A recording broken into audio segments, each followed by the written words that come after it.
Hi guys, in today's video I'll be talking about 2019 exam question 42, which is the last question of this exam.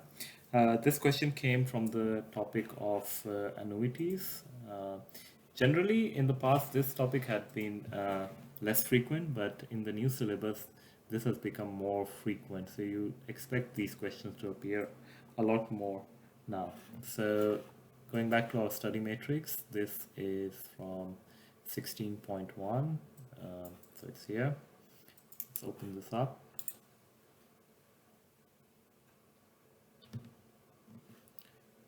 And we go to 2019 question 42. So what you're given here is a table that shows you the future value of an annuity with $1, different interest rates. If it's 1% interest rate and it's spent, $1 is spent at the end of each year for 4 years, that $1, its future value at the end of 4 years would be $4.06. That's same for year 4, 5, and 6, and for different interest rates. Now, the question is then asking you that there is an annuity account that's open and contributions of $2,000 are made at the end of each year for 7 years. Notice there is no 7 over here.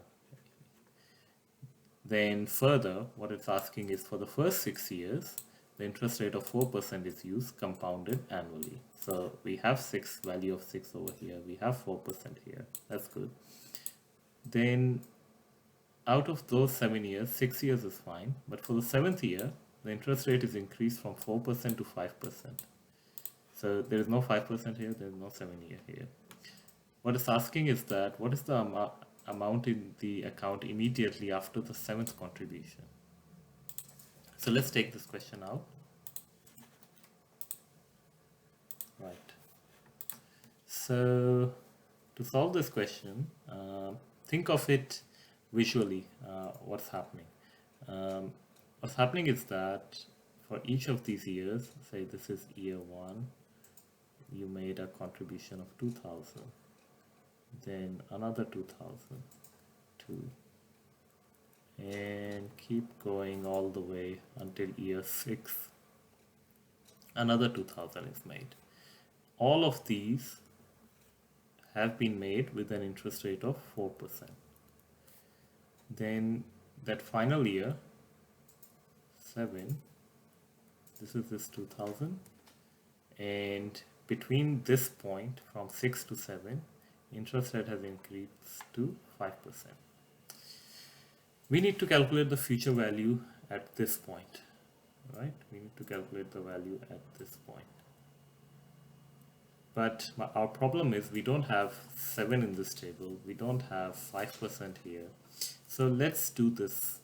We're going to calculate the future value here first, as at the point year 6, and then take it from there.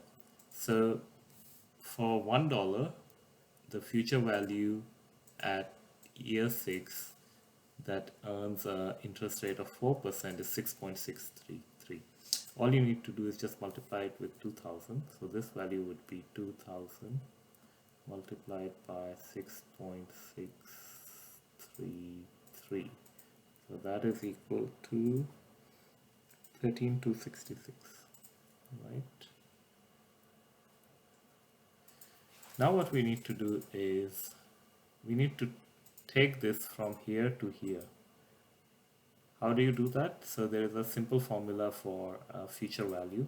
In this case there is only 1 year, so all we do is multiply to get this 13,266 to year 7 future value.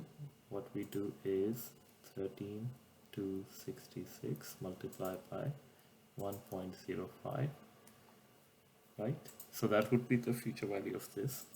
But there is also another contribution that's made of 2,000 over here. So you need to add that contribution of 2,000. There won't be any interest accumulated because it's just being made. So this plus this would be your total value of all the contributions at 7 year, and that number would be 15,929.5.